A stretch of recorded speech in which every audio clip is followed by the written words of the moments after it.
confirmer une fois que je vais vous voir sur Ben, la tu m'écris, tu ne me parles pas parce que je vais diminuer le son.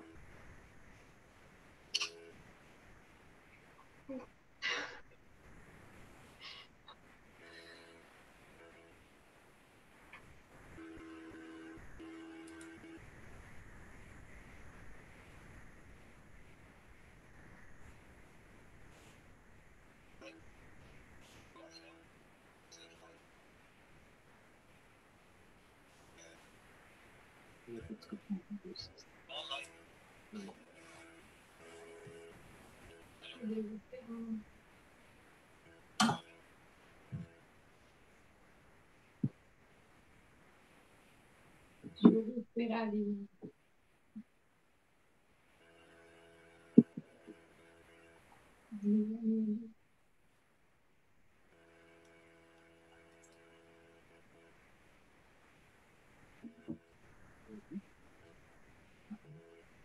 Ben, j'ai partagé des jeux, mais... Ah, ok, tu peux jamais voir si c'est pas mal. Ben, c'est ça.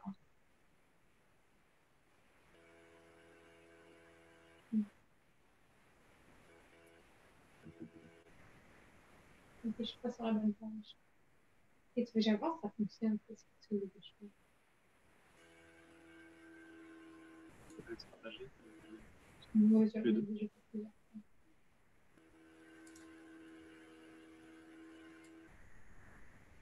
Pas capable.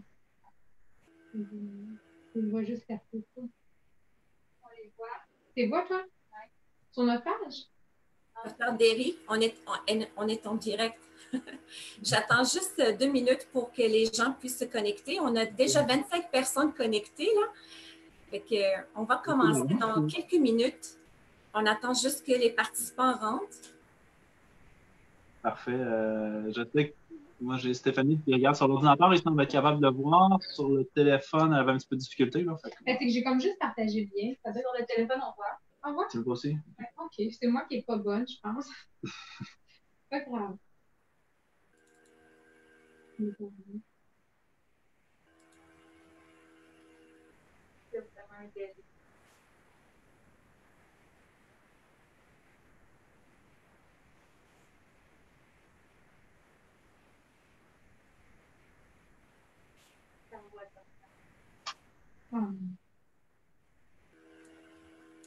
On va bientôt commencer dans 1 minute.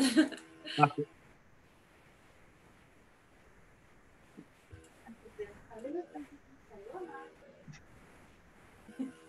Elle peut l'écrire. Hein? Oui, on les voit dans les commentaires. Ah, ok, parfait.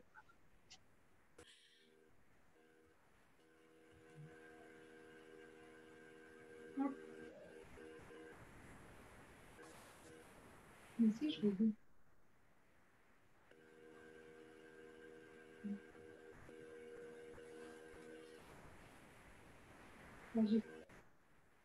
On attend les participants qui rentrent.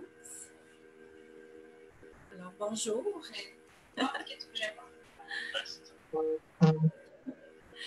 Alors, bonjour à vous tous. J'espère que vous allez bien. Bon lundi matin. Je vous souhaite un bon début de semaine. Avec vous, Amal Laksasi, présidente et fondatrice de l'Agence dentaire de l'Outaouais.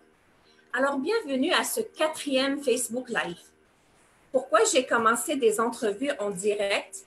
D'une part, c'était pour briser l'isolement et reprendre contact avec vous. Et d'autre part, c'était pour que mes invités puissent vous inspirer, vous faire apprendre et de vous donner des idées, des trucs et des astuces pratico-pratiques qui peuvent vous aider et passer à travers cette crise qui n'est pas facile pour personne. Le tout et le but de tout ça, c'était pour aider et s'entraider. Alors, n'hésitez pas à cliquer sur le bouton j'aime et partager ce live pour que vous faire profiter vos amis de tout ce qui va se dire dans cette entrevue. Je vous invite à nous envoyer vos questions pour que notre invité puisse répondre. Mon invité, comme vous le savez, est un dentiste généraliste, propriétaire de la clinique dentaire Groupe Dentiste à Gatineau. Bonjour, Dr. Derry. Bonjour, Amal. Vous m'entendez bien? Oui, ça va très, très bien. On entend bien. J'espère que de votre côté aussi, là, tout fonctionne. Tout fonctionne bien, super. Premièrement, laissez-moi saluer votre courage dans cette période de crise. Vous avez gardé votre clinique dentaire ouverte du lundi au vendredi pour accueillir les patients qui nécessitent un traitement d'urgence.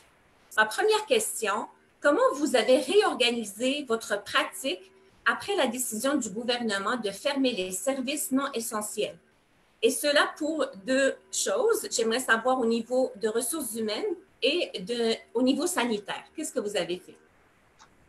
Bien, c'est sûr que oui, il y a quand même une certaine réorganisation à faire, mais pour nous, le choix, là, d'emblée, là, le choix de rester ouvert, c'était quand même assez facile, là. Il n'y a pas eu une grosse décision à prendre parce qu'on a toujours eu une philosophie organisationnelle axée beaucoup justement sur le traitement des urgences. Ça a toujours fait partie de notre quotidien, de notre philosophie de pratique. Moi, je suis arrivé en 2010 et puis à l'époque, là, pendant une couple d'années, là, je ne le fais plus aujourd'hui, mais on était même ouvert les samedis que pour les urgences. Donc, c'est un processus que je connaissais quand même un petit peu là, comme enjeu. Mais là, dans la situation de la crise là, de la COVID-19, premièrement, avant même que le ministère ou l'Ordre des dentistes là, nous disent de fermer, sauf pour les urgences, on avait déjà planifié, nous, certaines mesures, planifié une rencontre, et puis avec toute l'équipe là, pour commencer à expliquer un petit peu où ça s'en allait, les mesures qui auraient à être instaurées, puis essayer de calmer aussi l'anxiété des rues. Parce que veut pas autant les dentistes que les employés, les hygiénistes, les assistantes, le personnel en avant, les adjoints. Tout le monde avait une certaine anxiété, surtout au début, c'est normal, on voyait seulement ce qui se passait ailleurs, puis c'était inquiétant. Ça l'est toujours un petit peu. Donc, ensuite de ça, quand l'Ordre nous envoyait des communiqués comme quoi on devait fermer, arrêter tous les traitements électifs, ben là, ce qu'on a fait, on parlait là, du dimanche soir, là, au mois de mars. Donc, le lundi matin, on a convoqué toute l'équipe pour dire on fait justement notre réunion. Et puis, là, on en a profité pour expliquer notre plan de match. Comme j'ai dit tantôt, la décision de rester ouvert pour les urgences, ça, c'était assez automatique. Là, puis les employés que ça fait des années qu'ils sont avec nous, ils n'étaient pas surpris de ça non plus. Là. C'est quelque chose d'assez bien établi chez nous. On a expliqué un petit peu aussi les enjeux par rapport déjà aux équipements de protection, les masques, parce qu'il y avait déjà quand même une petite polémique là, à ce moment-là par rapport à ça. Expliquer justement la propagation, c'était quoi le but, la fameuse courbe, on commençait seulement à en parler à cette époque-là. On voulait être sûr que le personnel comprenne vraiment là, qu'est-ce qui était attendu de nous, puis pourquoi on prenait les décisions qu'on prenait. Rester ouvert, ça ne veut pas dire qu'on est resté ouvert non plus, justement, à plein avec tout le personnel. La majorité des employés, on a quand même dû procéder à la mise à pied, comme malheureusement là, la grande majorité des cliniques dentaires aussi là, de la région et du Québec. Donc, l'idée aussi, c'était qu'ils comprennent c'était quoi les décisions qu'on avait prises, pourquoi on prenait ces décisions-là, pourquoi on choisissait un employé plutôt qu'un autre. Parce que là, on voulait garder une secrétaire en avant, on voulait garder une assistante, on voulait garder une hygiéniste, mais une hygiéniste qui est polyvalente pour faire du travail un petit peu plus administratif, de l'assistance, qui est capable là, de faire un petit peu tout. Donc, on a discriminé, c'est sûr, d'une certaine façon. Puis il y avait des critères. Bon, à cette époque-là, il y avait déjà des mesures qui avaient été établies par le gouvernement. Les garderies, les écoles étaient fermées. Oui. C'est sûr que ceux qui avaient des enfants, ça pouvait être plus difficile de concilier travail, famille avec la garde des enfants. Donc, déjà là, ça permettait de dire à certains employés, bon, on va privilégier la mise à pied, malheureusement, à cause de ça.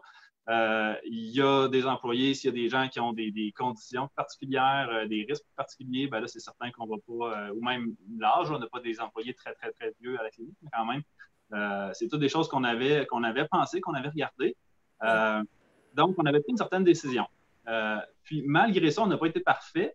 Le fait d'avoir justement fait comprendre un petit peu au personnel c'était quoi l'idée derrière ça, ça a même fait que par après, il y a une hygiéniste qu'on avait gardée sur le terrain de la clinique qui, elle, est venue nous voir en disant « Ouais, ben là, elle voulait rester, mais on a appris qu'elle nous a annoncé que son conjoint était immunosupprimé. Donc là, il y avait des risques. Donc, c'est certain que là, on a dit « Ah, ben effectivement, c'est quelque chose qu'on n'avait pas pensé, qu'on ne savait pas, et puis que c'était à considérer définitivement. On a dit, bon, ben regarde, on va faire un changement.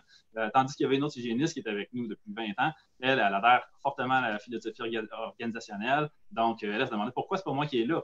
Parce que, tu sais, tandis que cette employée avait des enfants, nous, on l'avait un petit peu discriminé pour ça. Mais non, les enfants sont capables de se garder, on est capable de s'organiser. Donc, on a fait le switch. Puis c'est le personnel eux-mêmes qui ont permis justement de nous aider à prendre les meilleures décisions possibles. Fait côté ressources humaines, là, c'était pas si compliqué que ça. C'est sûr qu'il faut savoir s'adapter, oui, là, mais aussi, là, les gens sont capables de comprendre. Là. Fait que on a fait intervenir justement le gros bon sens, le travail d'équipe, puis ça a très bien fonctionné pour ça. L'autre côté, c'est sûr qu'il y avait des adaptations côté sanitaire, là, ce que tu me demandais tantôt. Là, c'est sûr qu'il y avait, oui, beaucoup d'adaptations pour être capable de réagir vite dans ces périodes-ci. Donc, oui, il y a des choses faciles qui sont faciles à établir à la clinique.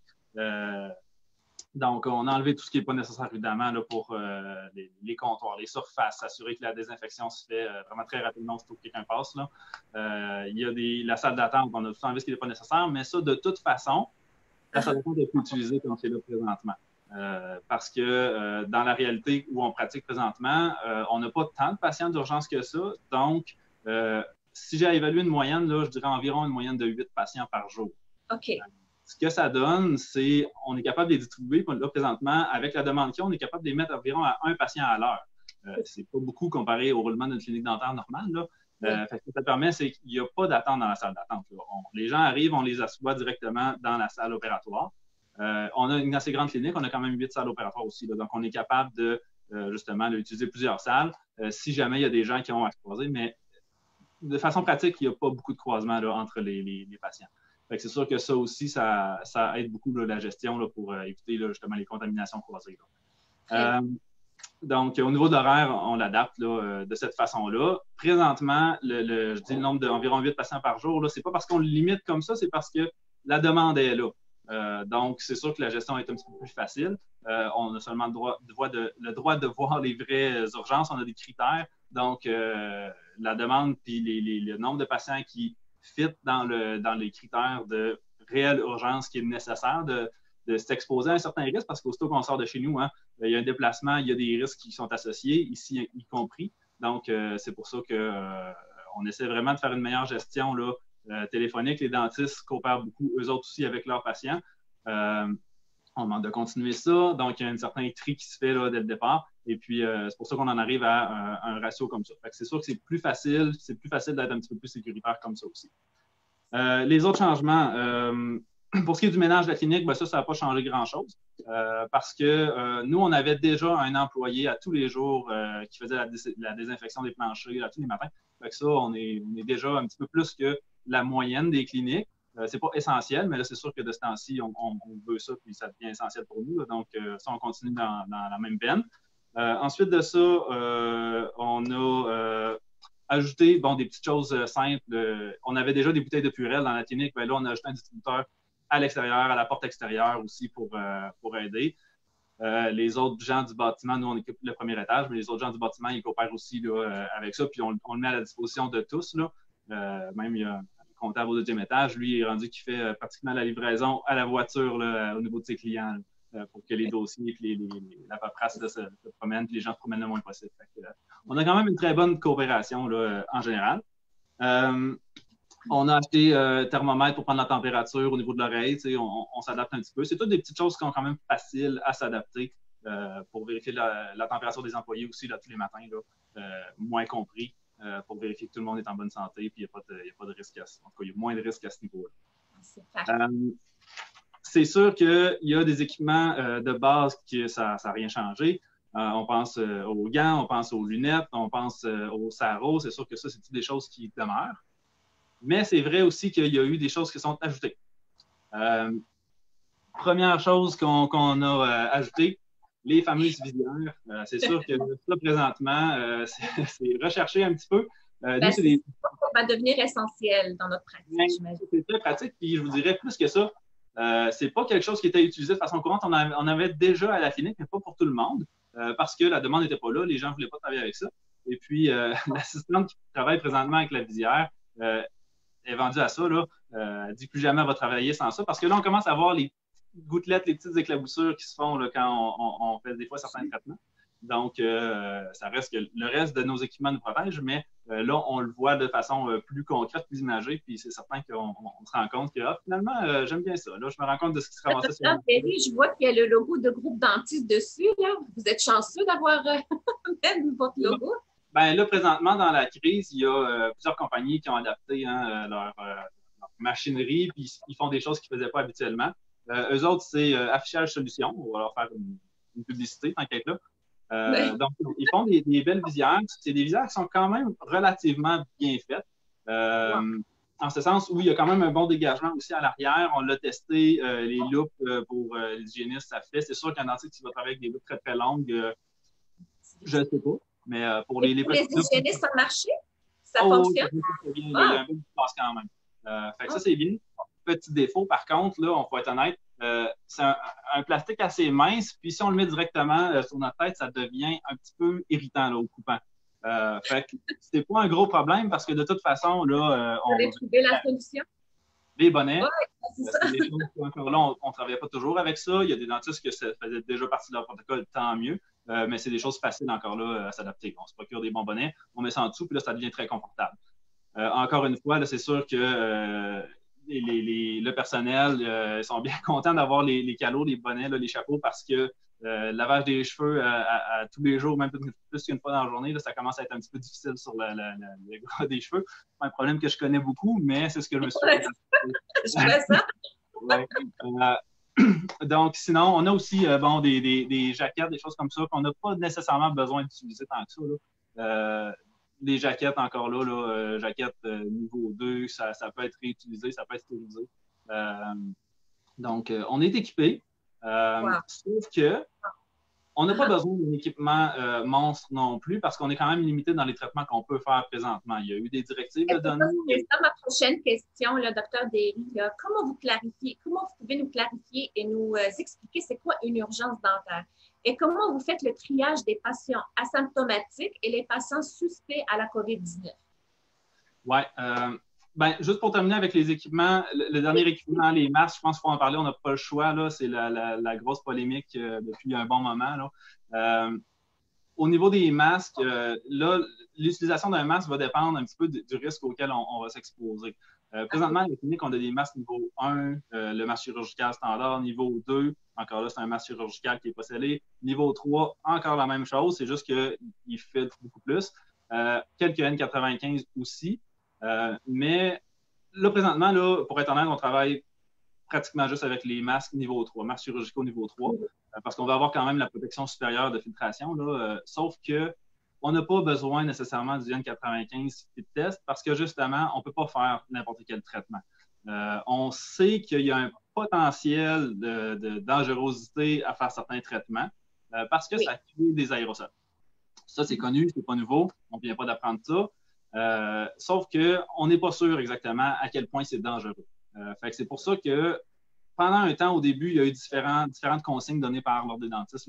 Là. Pendant un temps, ils disaient on fait tout normalement. Après ça, ça prend le N95. Après ça, là, on n'a plus besoin du N95. On réutilise des masques. Il y a eu toutes sortes d'essais. Là, présentement, il y a quand même une bonne directive assez claire, assez efficace, mais sur le long terme, c'est sûr que ce n'est pas quelque chose qui va demeurer comme ça parce qu'ils ont juste dit on ne fait plus les interventions à risque de faire des aérosols ou des aérosols qui vont être contaminés, là, qui vont être vraiment à plus haut risque. Parce qu'on ne connaît pas bien la science, les données derrière ça, savoir si c'est vraiment dangereux.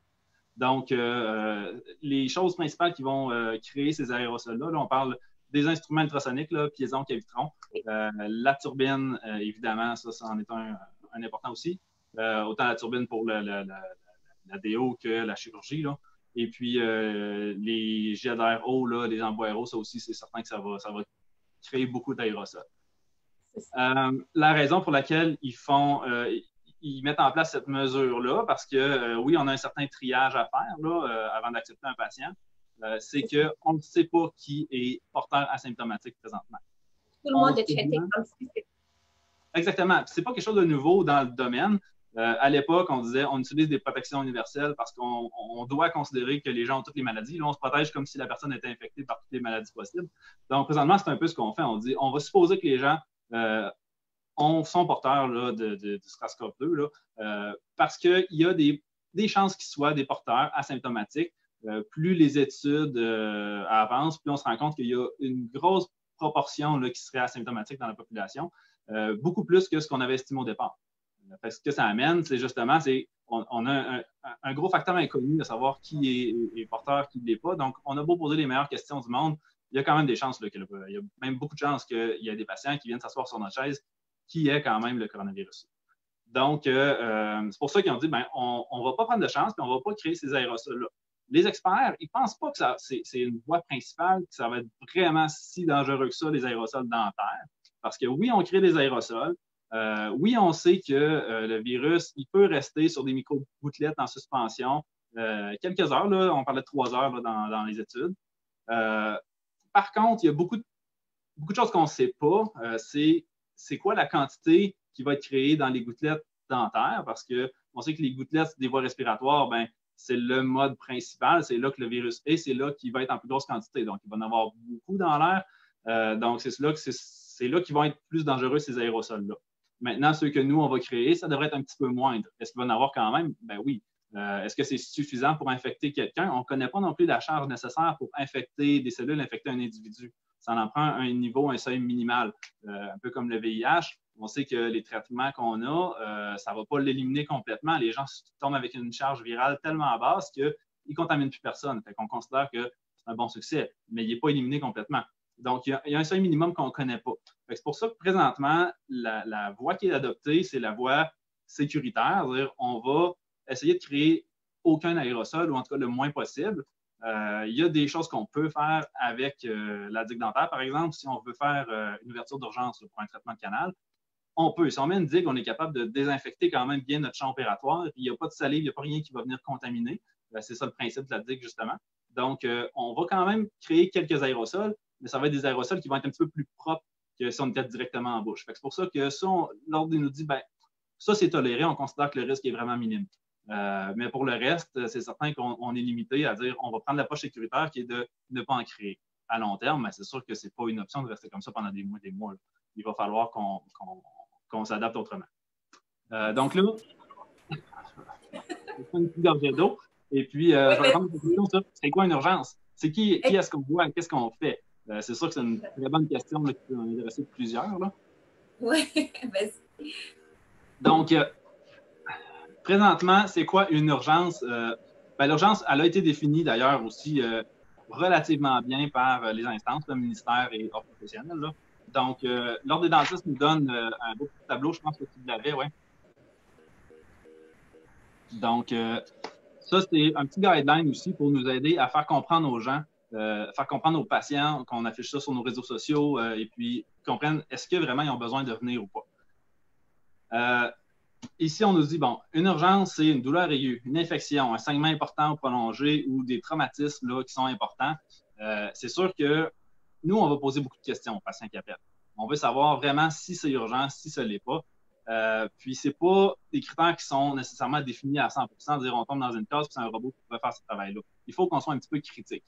Il y a des gens qui sont en infection, mais qu'on est capable de gérer facilement avec une approche pharmacologique, avec des prescriptions. Donc, même s'il y a un petit peu de douleur là, on est capable de gérer, on n'a pas besoin de les voir. Il y a des gens que ça n'a pas l'air si grave que ça, mais finalement, il faut les voir quand même. Exemple, c'est plus rare, mais exemple, un patient qui a appelé dans toutes les cliniques possibles parce que son fil de rétention après un traitement d'orthodontie était décollé. Personne ne voulait le voir pour ça. Mais à force de questionner, on se rend compte que, OK, ça le blesse réellement, puis ça l'empêche de s'alimenter. Bon, mais c'est peut-être une urgence qui nécessite d'être vue, parce que si on attend pendant un mois ou deux, c'est sûr que le patient va passer un très mauvais quart d'heure, il va prendre une mauvaise décision, là, il va entrer sa situation. Donc, on a fini par le voir, mais c'est sûr que c'est plus exceptionnel. Mais c'est pour ça qu'il y a quand même un gros travail, je dirais, au téléphone à faire là, avant qu'on voit les patients. Il y a aussi... Donc, il y a un filtrage qui se fait quand même au téléphone. Votre secrétaire est formée pour qu'elle puisse poser les bonnes questions, pour qu'elle puisse vraiment demander aux patients s'ils rejoignent la clinique ou... Oui, les téléphones, on n'en reçoit pas 8 par jour. Je parlais d'environ une moyenne de 8 patients par jour. Il y en a beaucoup de téléphones. Par contre, on finit par être obligé de voir quelques patients, c'est certain. Là, il y a des vraies urgences qui, à un moment donné, le travail qu'on fait, ce n'est pas un travail qui peut se faire en télétravail. Des fois, on peut s'acheter du temps par justement là, des prescriptions, mais il y a certaines situations où on ne peut pas s'éviter de voir le patient.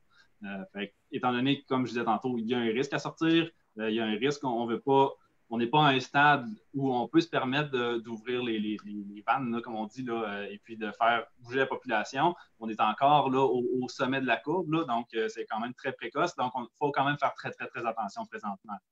Donc, les directives vont dans ce sens-là présentement. Il y a le triage aussi sur est-ce que le patient est à risque ou pas. Comme je disais tantôt, on va considérer que tout le monde peut être porteur asymptomatique, mais on doit quand même poser certaines questions pour savoir si le patient est plus à risque. Parce que si le patient est soit réellement à risque ou il y a des symptômes ou il est confirmé COVID positif, à ce moment-là, c'est certain qu'on va l'envoyer dans une clinique spécialisée. Ce n'est pas nous autres qui fait ça. Ici, dans la région, c'est nos collègues là, en chirurgie buccale et maxillofaciale, là, à l'hôpital principalement, qui vont s'occuper de ces cas-là. Donc, les questions qu'on va poser, là, ça va ressembler à est-ce que le patient présente des symptômes comme la fièvre, la toux. Les pertes d'odorat, maintenant, c'est rendu dans les questions. Là. C'est un petit peu controversé, mais c'est quand même des symptômes qui ont été rapportés. Est-ce que changement au niveau du goût aussi, ça a été rapporté? Est-ce qu'on a des difficultés respiratoires? Est-ce qu'il y a des tests de dépistage qui ont déjà été faits ou en attente de résultats? Parce que c'est sûr que ça nous dit qu'il y a un risque là, à ce niveau-là. Est-ce que le patient a été en contact avec des gens qui étaient malades? Est-ce que le patient nécessite une intervention qui est à risque de transmission, donc comme les aérosols? Ben là, on le met dans la catégorie aussi à risque. Fait que si on a besoin de créer un aérosol dans un environnement où on ne peut pas mettre la digue, on ne peut pas limiter un petit peu le risque, ben encore là, ça va être nos collègues là, vers le milieu hospitalier qui vont vouloir s'en occuper parce qu'il y a un risque qu'on ne peut pas vraiment contrôler ou vraiment connaître, en fait. On ne peut pas le mesurer, ce risque. Vu que c'est un inconnu, malheureusement, on l'envoie dans un milieu qui est un petit peu plus sécuritaire. Ce que ça donne, ben, au final, là, on a un arbre décisionnel. On a déjà pas mal parlé de où ça s'enlignait. Donc, je sais que tu l'avais, le fameux arbre décisionnel là, qui est fourni par l'Ordre des dentistes. C'est plus le ministère, en fait, qui l'a approuvé. Qui nous permet quand même de assez bien diriger nos patients. Là. Comme je vous dis, c'est quelque chose qui est temporaire. Présentement, c'est quelque chose qui est encore nécessaire parce qu'on est dans un stade de sommet de courbe où on ne peut pas se permettre d'exposer les gens à des risques inutiles. Là. Par contre, à long terme, c'est sûr qu'il va changer. Puis il a déjà changé souvent. Là, ça a été un petit problème. Il a été changé là, des fois plusieurs fois dans la même semaine. Donc, ça devient un petit peu plus dur à suivre. Mais présentement, là, depuis quand même plusieurs jours, là, une couple de semaines, c'est l'arbre qu'on suit. Donc, ce que ça amène concrètement dans notre clinique, c'est beaucoup d'adaptation. Ça nous prend une bonne adaptabilité, là, c'est certain. Je vais même aller jusqu'à dire de la créativité des fois, parce que il y a des traitements qui sont qu'on ne peut pas faire, ou il y a des traitements qu'il faut trouver des nouvelles façons de faire. Il y a des fois des instruments qu'on n'était pas habitué d'utiliser, qu'on va utiliser. Ou des instruments qu'on utilisait moins, qu'on va recommencer à utiliser. Je pense, entre autres, là, j'ai réalisé dernièrement que mon rongeur à os, là, quand on fait des chirurgies, on fait des extractions, c'est une genre de pince pour... normalement, souvent, on va utiliser la turbine, justement, mais là, on veut éviter d'utiliser la turbine dans nos chirurgies. Donc, qu'est-ce qu'on fait? On va utiliser les autres instruments qu'on avait peut-être mis de côté. Il y a certaines choses comme ça qu'on ressort. Certains produits aussi, certains matériaux, c'est sûr qu'on n'a jamais autant utilisé le fluorure diamine d'argent pour stabiliser les caries, le varionomère. Aussi, des fois, on ne peut pas nécessairement faire une réparation d'une dent, mais quand il faut mettre quelque chose quand même, on peut mettre une petite couche, faire un petit capping, une petite base de varionomère en expliquant au patient que ça va être à refaire là, comme il faut, bien réparer plus tard, mais au moins temporairement, ça va soulager, ça va nous acheter du temps justement, au moins pour que la personne soit fonctionnelle. Donc, il y a des produits comme ça qu'on finit par redécouvrir, là, je vais dire ça comme ça. C'est des choses qui existaient, mais on trouve des nouvelles façons là, de faire. Excellent. Écoutez, Dr. Derry, depuis tout à l'heure, je vois que plusieurs mesures que vous avez entreprises pour vraiment garder votre clinique ouverte. J'imagine que vous avez quand même investi dans tout cet équipement-là. Mais si on peut parler au niveau de prix de traitement, est-ce que vous pensez qu'il va y avoir une augmentation du coût de traitement chargé aux patients? Oui, bien, Jusqu'à présent, chez nous, on n'a pas changé nos tarifs. On continue avec le tarif du guide là, de l'association. On n'a rien changé. Mais oui, c'est quelque chose qui va venir, qui va venir probablement de façon généralisée parce qu'on s'attend à ce qu'il y ait des mesures comme ça qui deviennent la norme, là, qui deviennent ou obligatoires, en tout cas, sur temporairement, mais un moyen ou long terme. Là. Donc, c'est certain que ça change un petit peu la donne parce que ça n'avait jamais été considéré, là, ces mesures-là avant. Donc, si je parle pour moi, présentement, on ne l'a pas changé, mais s'il faut continuer comme ça bien longtemps, ben, c'est certain que ça va être à calculer, là, puis il va y avoir une adaptation à faire. Je sais qu'il y a des cliniques, il y a des dentistes qui chargent déjà, il y a des codes là, à notre disposition qu'on peut utiliser pour des situations comme ça. Il n'y a pas de mot d'ordre général, collectif, là, ça va être à chacun, je pense, d'évaluer justement avec les mesures, les coûts. Présentement, surtout que les équipements de protection ne sont pas les moins chers qu'ils n'ont jamais été, hein, sont très, très, très chers. Il y a une rareté, il y a des pénuries justement là, dans les masques, donc tout nous revient un petit peu plus cher. Là. Donc, c'est certain que oui, c'est des choses qu'il ne faudra pas se surprendre de voir. Là. Puis, c'est pas parce qu'on n'est pas en exploitation et on parle d'argent, c'est vrai. C'est vrai que les dentistes qui ont décidé de fermer complètement et de référer toutes les urgences, je les comprends. C'est un peu pour ça qu'on est ouvert hein, aussi. Parce que rouvrir pour une journée pour voir un patient ou deux dans sa semaine, c'est certain que c'est pas quelque chose qui est plaisant ou rentable ou il n'y a pas de positif à faire ça. Donc, c'est pour ça qu'on s'est dit, ben si on peut être là au moins pour concentrer un endroit. Fait que les dentistes qui sont fermés, ben oui, ça leur coûte pas très cher de frais fixes, c'est sûr. Même si on dit les frais variables personnels, on a fait des mises à pied, on limite un petit peu les dégâts, ça reste que tous les coûts fixes sont encore là. Il n'y a rien qui rentre. De notre côté, on est ouvert, oui. Les dentistes qui écoutent, c'est certain qu'ils vont comprendre très vite qu'avoir 8 consultations d'urgence dans une journée, c'est pas ça qui rentabilise une clinique à rester ouvert non plus. Fait on est un peu tous dans le même bateau. Nous autres, on parle d'argent à être ouvert, mais c'est pas ça le point, c'est pas ça le but, puis c'est pas ça qui va faire le changement de tarif. Là. Au final, le changement de tarif, ça va être vraiment qu'est-ce qui est nécessaire de plus qu'avant. Donc, il va y avoir un certain coût par patient de plus qu'avant, puis on va essayer de l'établir, mais je pense que ça va être inévitable. Tant mieux si ce n'est pas le cas, mais à voir présentement où on en est, puis les prix, justement, là, comment il faut payer nos masques, nos visières, ces choses-là, ben, c'est certain que c'est logique. Il ne faut pas se surprendre de ça. Oui. La petit bémol, si je peux me permettre, ou en tout cas, petit aparté par rapport au tarif, justement, c'est que pour ce qui est du système de la RAMQ, du système public, là, c'est certain que s'il y a une adaptation qu'on va vouloir faire, la RAMQ ne permet pas ces adaptations-là. Fait que moi, j'ai une petite inquiétude par rapport à ça, parce que là, c'est certain que les gens qui font beaucoup de RAMQ ou même les pédodontistes qui voient beaucoup d'enfants, on travaille avec le système de RAMQ, ben là, ça va nous coûter beaucoup plus cher. Déjà que dans Tente Échue depuis 5 ans, c'est pratiquement du bénévolat qui est fait là, quand on traite des patients qui sont couverts par ces programmes-là. Et puis là, ça nous coûte vraiment beaucoup plus cher pour les traiter. Donc là, on vient vraiment à perte, une perte encore plus importante. Moi, mon inquiétude, c'est l'accès aux soins pour les gens sur les programmes de RAMQ. Là, pas sûr que ça va être ça va demeurer très accessible, ou en tout cas, il risque d'avoir des petits problèmes à ce niveau-là. Mais bon, le temps le dira, là, à moins que le gouvernement arrête de faire la sourde oreille et décide de négocier et de parler avec nous. Mais pour l'instant, il y a un risque, d'après moi, là, à ce niveau-là. Désolée si ça a coupé un petit peu, là, Dr. Derry. Mais c'est pas grave, là, vous êtes correct, vous êtes revenu. J'ai une prochaine question qui va parler du protocole que vous avez établi qui concerne les patients référés par vos collègues les dentistes. Est-ce que vous pouvez nous dire un petit peu plus sur ce protocole? Ah, ben c'est super simple, là.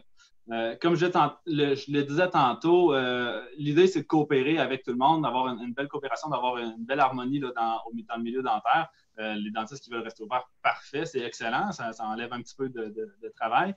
Les dentistes qui veulent faire juste la gestion téléphonique, c'est super. On aime ça dans ce temps-là, puis ça, c'est une demande que je pourrais faire d'ailleurs aux dentistes qui écoutent. S'il vous plaît, faites quand même la partie gestion téléphonique. Parce que c'est tellement plus facile quand on a déjà l'historique, déjà l'explication derrière qu'est-ce qui s'en vient. Là. Des fois, on voit des patients, exemple, la semaine passée, une patiente qui arrive, elle a 2 obturations temporaires, là, des pansements sédatifs, style IRM. Là. Oui. Donc, la patiente, elle arrive en douleur. Moi, j'ai aucune idée de ce qui se trouve en dessous de ça. On va prendre une radiographie. Ce que j'arrive la conclusion à laquelle j'arrive, c'est qu'il y a probablement des fêlures, des craquelures en dessous, mais je ne peux pas le savoir. Puis là, est-ce qu'on va dire, on va créer des aérosols, aller enlever ça, ce plombage temporaire-là? Là, ça devient un petit peu risqué. Donc, on est un peu mal pris. Au final, j'ai réussi à discuter avec la dentiste traitante qui, elle, m'a expliqué, ah oui, quand on a fait ça, il y a un mois, effectivement, il y avait des fêlures visibles en dessous. Donc, on s'attend à ce que ça finisse en extraction. Là, à ce moment-là, on savait comment diriger, comment gérer la patiente comme il faut.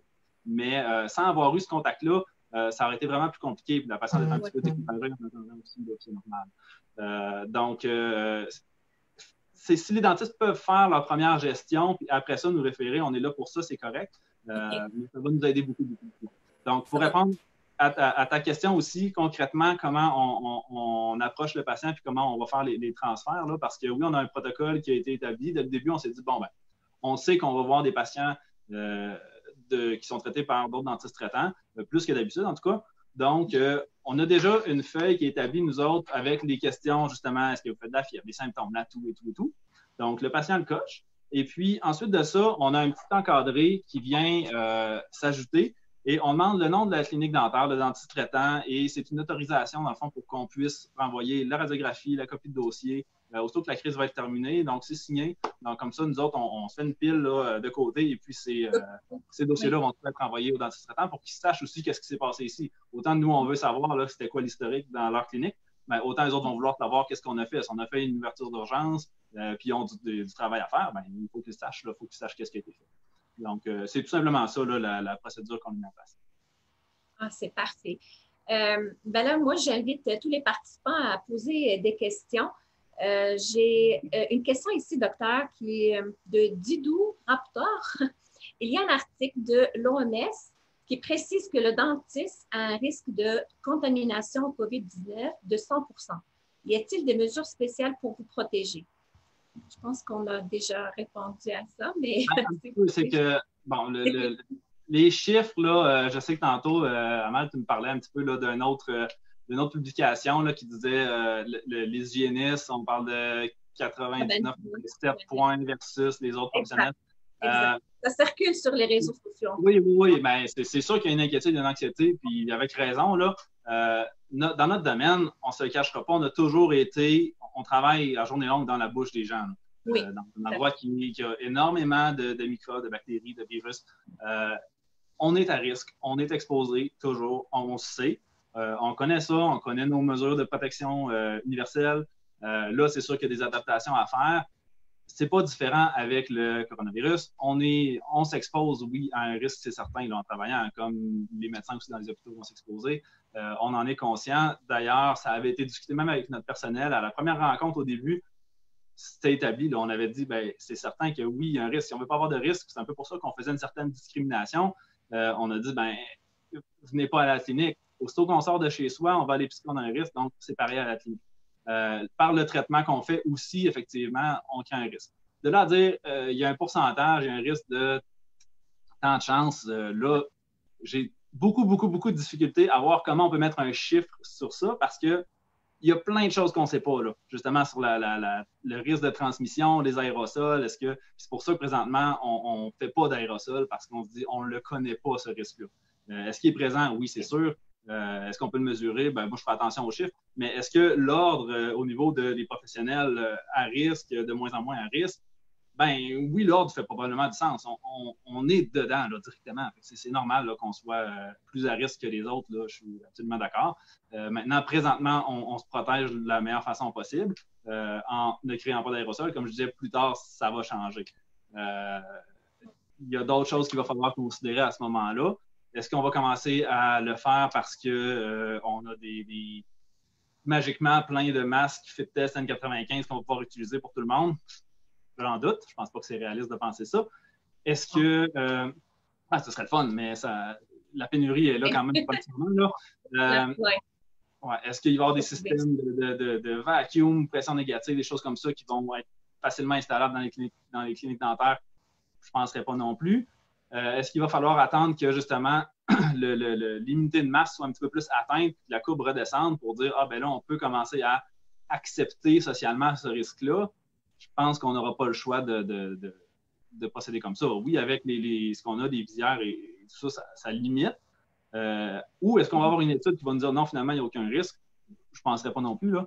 Mais ou est-ce qu'il va y avoir un vaccin qui va sortir, qui va faire que l'immunité de masse va être atteinte beaucoup plus vite? Encore là, les experts nous disent que ça va être juste à l'hiver prochain, c'est pas tout de suite. Fait que je pense que pour l'instant, moi, ma vision, de façon réaliste, c'est on va attendre que cette immunité de masse-là s'atteigne. On sait que le virus il continue de se répandre et il va continuer pendant longtemps encore. Donc, c'est une question de temps. Ce ne sera pas demain, ça va prendre du temps. Puis à un moment donné, à un certain point, on va apprendre à vivre avec, on va accepter qu'il est là, qu'il tourne autour de nous autres. Puis c'est là qu'on va pouvoir recommencer à vivre un petit peu plus normalement. Dans le court terme, on ne peut pas se protéger, puis c'est pour ça qu'on envoie au milieu hospitalier là, ce qu'on considère plus à risque, là, ou ce qu'on ne sait pas, puis qui pourrait potentiellement, en théorie, être plus à risque. Parfait. J'ai une autre question. J'ai ici Mélissa Savard qui vous demande, est-ce toujours les mêmes employés tous les jours ou il y a une rotation de vos employés? Oui, en fait, c'est toujours les mêmes employés. Encore là, c'était une discussion qu'on avait là, parce qu'on s'est dit, s'il y a des gens qui tombent malades, on va être capable après ça de faire une certaine rotation, on va être capable de gérer peut-être plus facilement.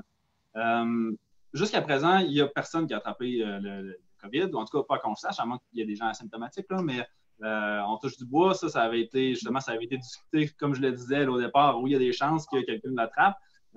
Mais c'est pas le cas. On a une secrétaire qui a finalement été malade. Elle est allée se faire tester, c'était pas ça, là, c'était probablement une grippe ou un rhume ordinaire. Là. Donc, jusqu'à présent, ça va bien. Mais on ne fait pas une rotation à chaque jour d'employés différents. Là. Je pense que ça exposerait justement inutilement du risque. Présentement, les employés qu'on a, on a été stratégiques, mon assistante, c'est pas des gens qui ont du monde à risque autour, un conjoint en service essentiel, ambulancier, c'est ça. Fait que c'est sûr que c'est des gens qui ont déjà une certaine exposition à un certain risque. Donc, d'un commun accord, là, on a considéré que c'était peut-être la meilleure décision de faire comme ça. Mais on ne peut pas obliger quelqu'un non plus à faire quelque chose contre son gré, là, surtout dans les circonstances actuelles. Il faut que les gens soient à l'aise quand même de venir travailler. Parce que oui, on ne se le cachera pas, il y a un certain risque. Là. Comme je disais, la seule façon de ne pas avoir un risque, restez chez vous, sortez pas, comme ça on ne s'expose pas. Mais sinon, lavez les mains, ça va bien aller. Exact. Alors, moi, ma prochaine question qui va toucher vraiment le côté économique de la pratique, est-ce que vous anticipez ou vous redoutez une baisse de la clientèle, même lorsque les mesures de confinement seront levées et la crise sera terminée? Parce qu'à cause de la peur, en fait. Oui et non. À cause de la peur, pas tant que ça, parce que c'est une discussion qu'on a eue dès le début, justement. Encore là, avant que ça commence, avec les employés, on discutait avant de les mettre en congé. Là. Au retour, est-ce que ça va être un retour graduel? Est-ce que les employés vont rentrer une à une, voir selon la demande? Est-ce que les gens, on ne sait pas comment les gens vont réagir? Ça a été discuté. C'était une des premières appréhensions qu'on avait aussi, c'est évident. Ce qui me fait dire oui et non, c'est peut-être oui si on a des mesures qui nous empêchent de rouler comme on roulait avant, là, avec un taux de roulement avec beaucoup de la clientèle, soit que ça va nous prendre des rendez-vous plus longs, plus espacés, espacement physique entre les salles opératoires, je ne sais pas. Il y a toutes sortes de possibilités. Donc, c'est sûr que ça peut créer une petite barrière là, au retour à la normale, oui. Le non vient plus de ce que je vois sur le terrain. Carrément, là, les patients sont, de un, très sensibles, très coopératifs, très compréhensifs. Les gens comprennent là, quand on leur explique qu'on ne peut pas faire les choses normalement. Il faut se restreindre côté quel rendez-vous on accepte, quel rendez-vous on n'accepte pas. Justement, les procédures qu'on peut faire, les procédures qu'on ne peut pas faire. Donc, les gens sont très, très coopératifs. Et puis, plus que ça, même sur le terrain, on a déjà des appels de patients qui commencent à anticiper le retour. Là, ils se disent moi, je vais avoir mon rendez-vous. Là, ça faisait un mois que je voulais avoir mon traitement. Là, et puis, ils veulent déjà réserver leur place au mois de juin parce qu'ils se disent il va y avoir un bouchon, ça va faire un entonnoir, là, il va y avoir trop de monde qui va vouloir leur rendez-vous. Puis, ils s'inquiètent parce que la clinique ne soit pas capable de subvenir aux besoins. Fait qu'on voit l'autre. Oui, on voit l'autre côté aussi. Entre nous, je dirais, on était inquiets. Quand on regarde sur le terrain, les patients, les téléphones qu'on a, c'est pas si inquiétant que ça. Fait qu'au moins, il y a un petit positif dans ça. Là. La réalité, là, les gens sont plus au rendez-vous qu'on pensait. Ben, on souhaite que la reprise va reprendre bientôt là, parce que sérieusement, tout le monde est affecté. Là, l'économie est affectée. Puis l'être humain a besoin de reprendre la vie habituelle, mais on va aller avec les recommandations, là, étape par étape. On n'a pas le choix. Là. Un peu comme j'expliquais tantôt, c'est sûr qu'il y a plein de scénarios. Je sais que tu voulais qu'on en parle, là, la dentisterie de demain. La dentisterie de demain, c'est quoi exactement, d'après vous? Là, on tombe dans vraiment de la spéculation. Là. J'ai pas, ça c'est important de le dire, j'ai aucun accès privilégié à aucune information, que ce soit au niveau de l'Ordre des dentistes, au niveau du ministère, au niveau de... Peu importe, j'ai pas d'informations spéciales. Donc là, c'est moi ce que je pense et ce que je peux spéculer. Oui. Là. Il y a deux aspects. Là. La dentisterie, je dirais à long terme après, là, dans un an, dans un très long terme, oui. Je pense que ça va bien aller. Ça m'inquiète pas trop parce que moi, j'aime bien faire un parallèle beaucoup avec l'influenza. Je pense c'est un virus qui va rester dans la population. On va apprendre à vivre avec. Qu'on le veuille ou non, il va falloir qu'on vive avec. Là. Donc, il va se promener. Il va muter. C'est un virus qui a la capacité, puis même ses caractéristiques de ces virus-là, de subir des mutations. Donc, là, présentement, c'est la crise parce que c'est nouveau. Il n'y a pas d'immunité de masse. Il n'y a pas de vaccin. On est vraiment tout au début. Puis on n'a pas d'études, on ne sait même pas sur quel pied danser sur les mesures de protection, justement, là, qui sont adéquates ou pas. Plus ça va aller, plus on va le connaître. Les gens vont être partiellement immunisés. Il va y avoir des vaccins, un peu comme l'influenza. Il va y avoir des vaccins qui vont cibler probablement plus les personnes à risque aussi. Fait que ça va devenir quelque chose d'un petit peu plus normal. C'est quand même pas une base de virus qu'on ne connaît pas. Là. À la base, on les connaît, c'est des virus qui étaient déjà présents là, dans la nature et puis on était capable de vivre avec. Donc, je pense qu'on va en revenir à un stade comme ça éventuellement. Par contre, la dentisterie de demain, réellement demain à la réouverture, là, je parle là, de la période court terme quand on va recommencer, mais encore avec des mesures de confinement. Là, la courbe va s'abaisser, mais on va quand même vouloir faire un peu de distanciation. Ça, là, c'est un pari risqué de commencer à vraiment spéculer beaucoup. Là. Je pense que pour le court terme, ce qui est sûr, c'est qu'on va solliciter la capacité d'adaptation de tout le monde. Les dentistes, comme je vous l'expliquais tantôt, le personnel, c'est sûr. Ce qu'il faut comprendre, c'est qu'on est déjà bien formé, on a déjà des très bonnes bases. On est même, je dirais, les experts là, côté protection individuelle. Je le disais tantôt, on travaille dans la bouche des gens, on est à risque, on est exposé depuis toujours. On est bien formé, on a des bons protocoles, une bonne désinfection, nos produits sont efficaces contre ces maladies-là aussi. Là. On n'a pas eu besoin d'acheter des produits spéciaux pour désinfecter nos surfaces. Ce qu'on utilise, c'est bon. La stérilisation, c'est amplement suffisant aussi. C'est bon, ça fonctionne bien. Ça, il n'y a pas rien à changer là.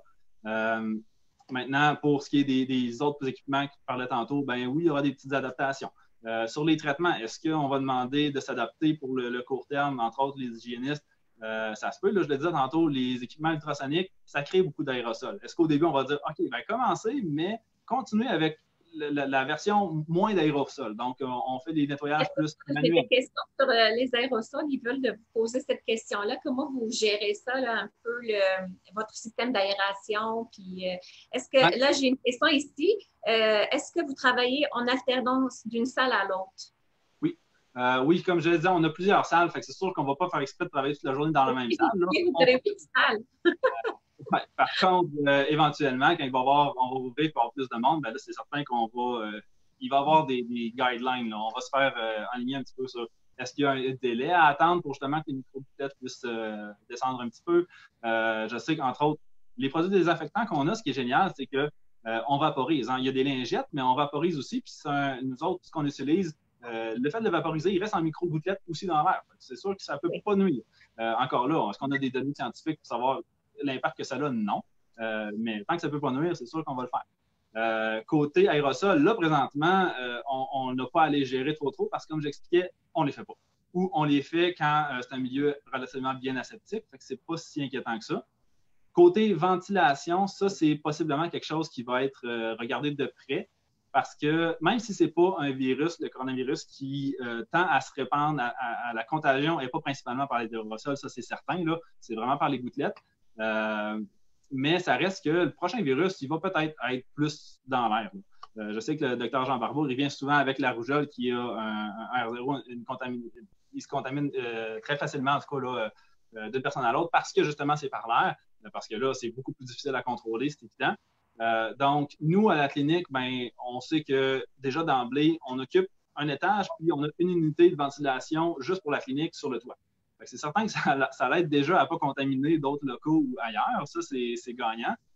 Par contre, est-ce que c'est réaliste de demander aux cliniques de faire des mesures spéciales de ventilation? En tout cas, pas à court terme, parce que c'est des coûts énormes et ce n'est pas nécessairement possible dans des locaux commerciaux là, de plus grande envergure. Là. Par contre, est-ce qu'ils pourraient demander des filtres, des filtres EPA, là, des filtres style Bionaire, là, ce qu'on a à la maison, qui vont filtrer, qui vont faire une certaine filtration, ça va par volume, donc nombre de filtrations à l'heure par volume de salle. Ben, c'est sûr que ça, c'est pas très coûteux. Là. C'est des machines qui coûtent peut-être 150 $ là, dans les quincailleries, puis c'est quand même très efficace. Donc, ça élimine pas l'aérosol à la source, mais ça va quand même filtrer l'air là, plusieurs fois à l'heure. Donc, ça pourrait être des choses qu'ils vont demander. Encore là, oui, ça augmente un petit peu nos coûts d'opération, mais c'est pas monstre non plus. On serait capable de gérer ça, des demandes comme ça. Là, excuse, ça a coupé encore. C'était par rapport aussi, est-ce que les cliniques dentaires vont vouloir vraiment fermer leur salle? Est-ce que ça aussi, ça pourrait être envisageable? Possiblement. Encore là, je pense que c'est des choses qui seraient plus sur le long terme. Ce n'est pas des choses qui sont possibles pour les cliniques à air ouverte de dire on monte des murs du jour au lendemain. Là. Il y a des coûts associés à ça. Puis il faut que la ventilation soit adaptée à ça aussi. Je pense pas que demander à tout le monde de faire des salles là, à pression d'air là, pour faire de l'hôtellerie, ça va venir. Là. On n'est pas rendu là. Il y a des milieux, justement, les milieux hospitaliers, il y a des milieux là, pour des cas très, très à risque. Mais là, c'est vraiment, comme je disais, c'est vraiment de la spéculation. Là. Moi, je pense que mon point de vue à moi, c'est qu'on va avoir des équipements de protection un petit peu renforcés. On va avoir probablement des petits fils, des systèmes de filtration d'air jusqu'à temps qu'on ait la certitude que oui, ça se transmet ou que non, ça ne se transmet pas par les aérosols qu'on crée, nous, chez les dentistes là, et les hygiénistes. Après ça, on verra. Mais pour l'instant, à court terme, c'est sûr que ce pas des études qu'on va voir arriver rapidement. C'est étudier ces choses-là. Souvent, c'est les aérosols aussi, c'est pas nécessairement dentaire. Donc, il y a une différence entre les deux. Les aérosols naturellement créés par les voies respiratoires qui sont étudiés. On sait que nous, on devrait être un petit peu en dessous de ces chiffres-là. Mais ça ne veut pas dire on va suivre les recommandations du ministère de la Santé. C'est sûr, on n'a pas le choix. On n'a pas le choix. Alors, pour finaliser, Dr. Derry, avez-vous un message à transmettre à nos collègues dentistes et aux équipes dentaires là, dans cette période de crise? C'est quoi votre message? Oui, comme je le disais tantôt, on est bien formé. On a une très bonne formation de base, puis au côté, je dirais, mesure universelle de protection, là, c'est certain que pas les former à SMAT ou les formés pour vraiment de la biodécontamination comme en milieu hospitalier, mais quand même, on a une très, très bonne formation de base. On connaît ça. On est habitué de manipuler ces équipements-là. Donc, faites-vous confiance. Là. À quelque part, il y a des recommandations. Je veux que le personnel qui nous écoute comprenne qu'il faut se faire confiance. C'est des choses qu'on connaît, qu'on sait. Il y a des choses qu'on ne sait pas, comme je disais tantôt. Ben ça, présentement, on y va plus safe en disant on ne fait pas ces aérosols-là, on gère ça de cette façon-là. Quand on va avoir plus d'informations, où on va savoir que oui, on peut créer un aérosol potentiellement un peu dangereux, mais que l'unité de masse fait que c'est socialement acceptable, ben là, ce sera une autre discussion. N'oubliez pas que le virus, il va se promener, là, fait que c'est certain que la pensée magique de « je ne l'attraperai jamais de ma vie », c'est très, très, très peu réaliste. On s'entend.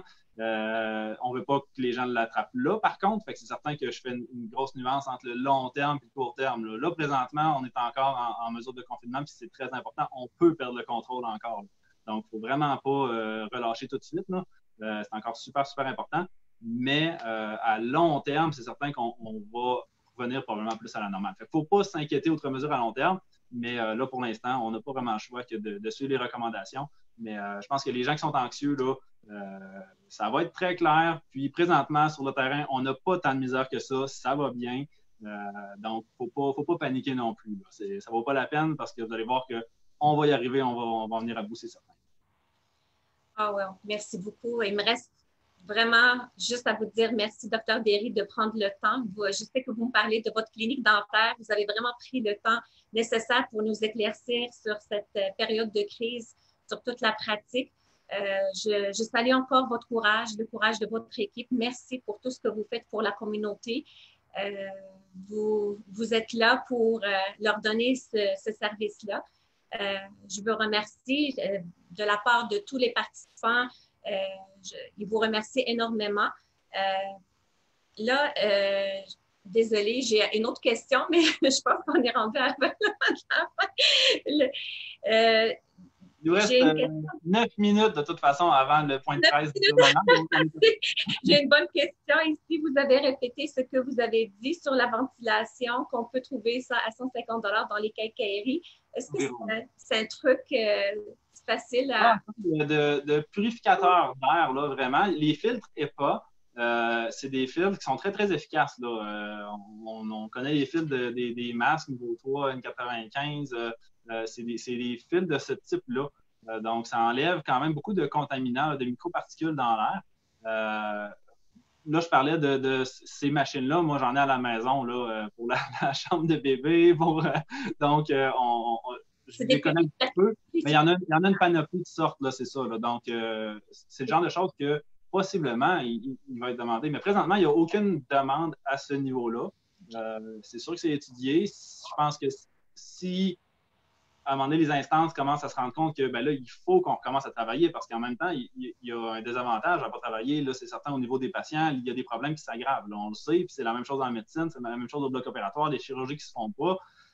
S'ils devaient être faites, il y a une raison. Fait que c'est certain que ça s'aggrave. Pour les hygiénistes vont comprendre facilement avec les cas de paro qui suivaient. Ça fait 2 mois, 3 mois en retard sur le traitement qu'on était supposé faire. C'est pas génial. Là. On va avoir du rattrapage à faire, c'est sûr. Je le disais tantôt, les mesures aussi au niveau des hygiénistes. Est-ce qu'on va faire plus de voyages à la main? Oui. Est-ce qu'on va s'adapter? Chez nous aussi, c'est ce qui arrive. C'est certain que les rendez-vous, ben, on augmente le temps. Hein? On va faire revenir le patient un petit peu plus souvent, possiblement, pour être capable d'en venir à bout. Mais on est capable de s'adapter. Donc, au niveau des filtres, je ne sais pas plus qu'un autre, là. Mais je sais que c'est des choses là, qui ont été discutées par Dr. Jean Barbeau, qui, lui, est un petit peu plus dans les secrets des instances. Donc, on peut se fier à ces gens-là. Mais présentement, il n'y a rien qui est demandé encore. C'est ça. Ben, merci beaucoup. Sérieusement, je suis vraiment contente pour cette belle rencontre. J'espère que ça va bien aller. Ça va bien aller, c'est ce qu'on va dire. Merci beaucoup, Dr. Derry. Je vais vous laisser retourner voir votre... Pardon? Ça fait plaisir. Ah, ça fait vraiment plaisir. Tout le plaisir est pour moi. Merci beaucoup. Moi, j'invite tous les participants, s'ils ont des suggestions pour d'autres entrevues en direct, n'hésitez surtout pas à me laisser vos commentaires, des suggestions. Je serai là pour répondre à votre demande. Merci beaucoup, Dr. Derry. Plaisir. Au revoir.